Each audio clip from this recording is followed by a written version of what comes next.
Okay, next we're going to go over a high-pass filter. High-pass filter basically allows frequencies above a certain range to pass through, or basically remain there. As you remember, we went over the frequencies of where the human voice is, where we typically hear our voices, where EVPs occur down in the lower frequencies. The high-pass filter comes in handy in a lot of different scenarios. If you have EVPs that you think are there and they're overshadowed by other noises, high-pitched noises, for instance, are you can get it from a thunderstorm going on. We can get high-pitched noises from airplanes passing over, cars passing by. When we're in cemeteries during the summer, you'll find a lot of cricket noise, and the cricket frequencies are very loud and very repetitive. So using this high-pass filter, you can kind of filter out some of that overshadowing noise to possibly hear those lower frequencies and hear your EVP a little bit better. So we'll jump into a demo on that, and we'll go over the high-pass.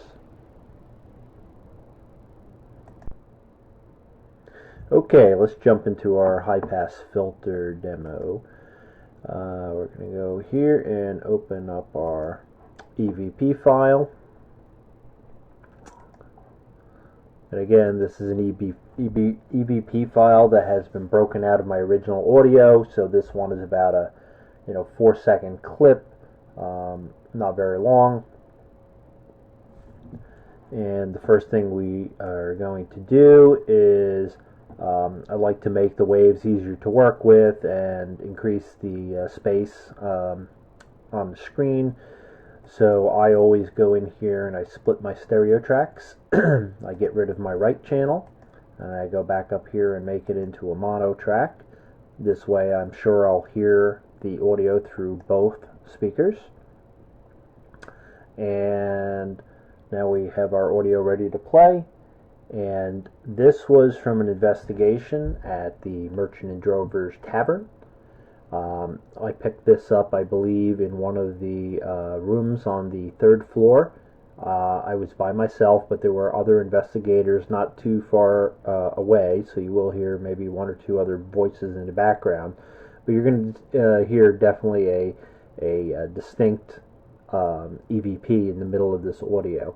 And again, the reason I call it distinct is the things we went over in the beginning of the presentation, that it has a very specific cadence, pitch, and speed, etc. You'll hear kind of a sing-song little EVP, so let's play it here.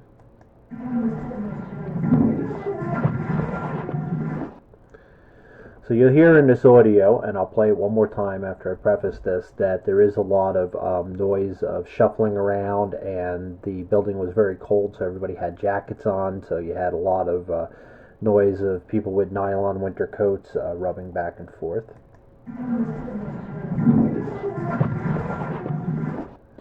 So if you listen clearly, you could hear somewhere in between where I'm running my cursor here that there is an EVP, and we'll play one more time. Oh, I cut it off a little short. We'll go further here. Okay, so that's the range we're looking. So there's obviously a lot of noise, a lot of high pitch, sounds, things, scraping back and forth, as well as a lot of footsteps walking. So we have a lot of different combination of noises here that are overshadowing it. So what I'm going to do is I'm going to go switch to our spectrogram view, which we went over briefly in our first video on Amplify. Basically, the spectrogram is showing the frequencies at which the audio occurs. And what you're going to see is I'm going to use my cursor here to kind of highlight the areas a little bit, so just follow my cursor around. But down here you can see a lot of this white area, a lot of solid white. A lot of this is made up by little square blocks, and you can see the little square blocks are kind of stacked on top of each other, making it a very dense white. Some of them have these, long, tall pillars where they spike up from the bottom. Basically what this is all this noise down here is typically human voice. Now I don't want to get too technical on the spectrograph and how it all works with the frequencies. Again, that could be a whole class within itself.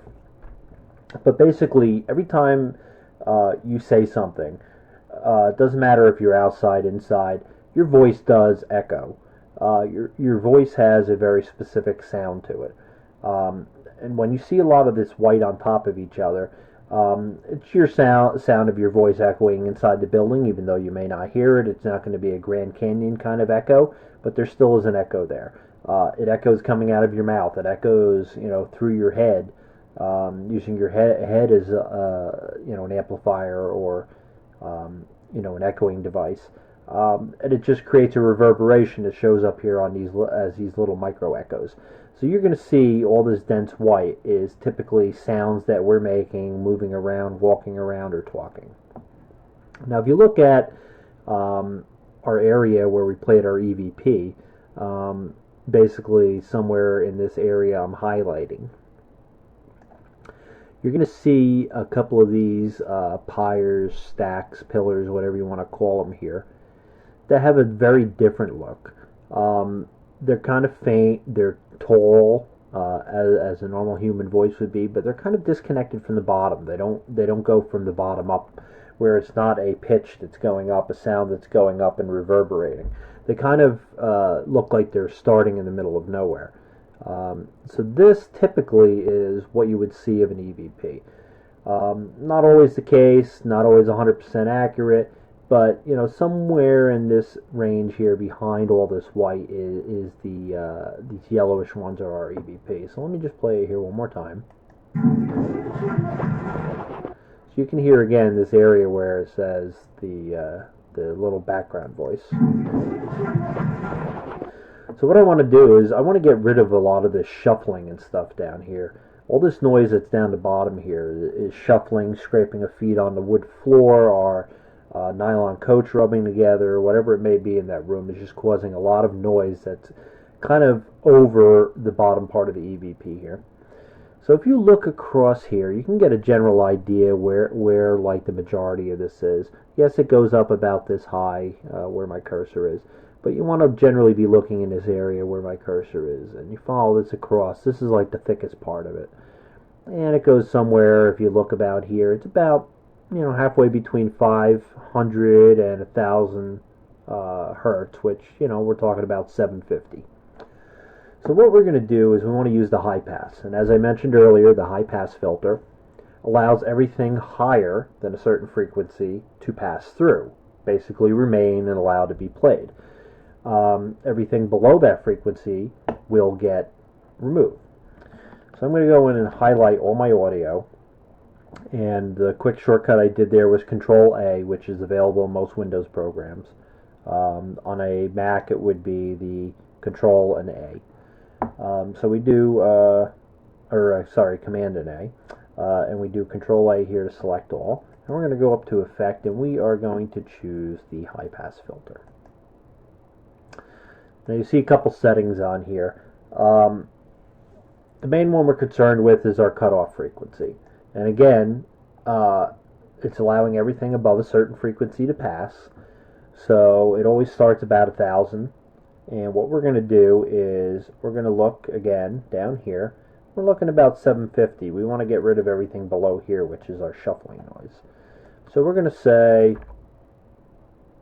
750.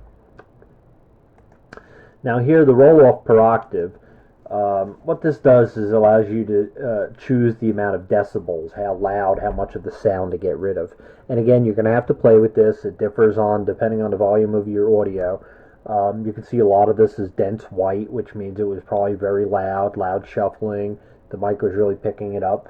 So you can start at 6, try it. If it doesn't take out enough, try 12, try 24. But you're going to find as you get to 24 and up, it's going to start removing so much of your audio that you may not hear what you're looking for.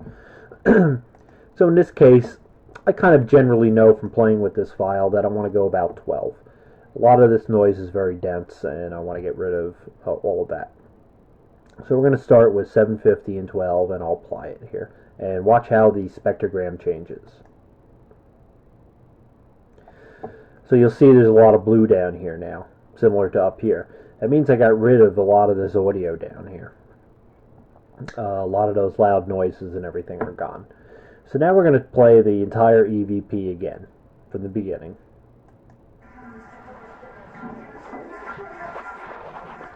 Now again, very difficult to get rid of every single noise because they're kind of integrated with the different sounds.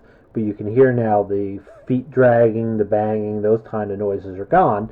And we kind of have left over here the area where our EVP is without so much noise at the bottom. So let me isolate that and we'll play just that.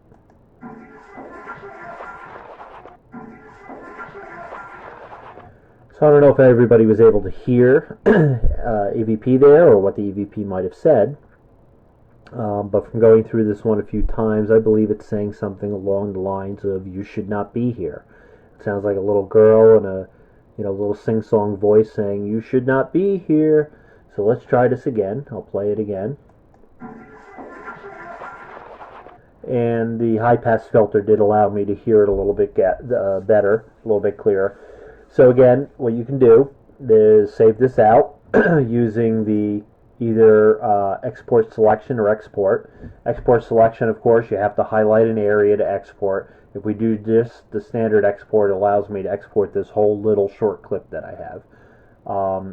So you always want to make sure you keep your original. This will be in my modified. So in this case, just as I have it titled here, I like to prepend what I did to it. So I put a high pass filter, and I have my title of Merchant and Drovers, You Should Not Be Here, and I can save this out as an MP3. And this way I can go back and present this to everybody and say, here was my original, and here was the filtered version, just to allow you to hear it better. And they can make their own decisions on whether they think there's really an EVP in there or not. So that is our high pass filter.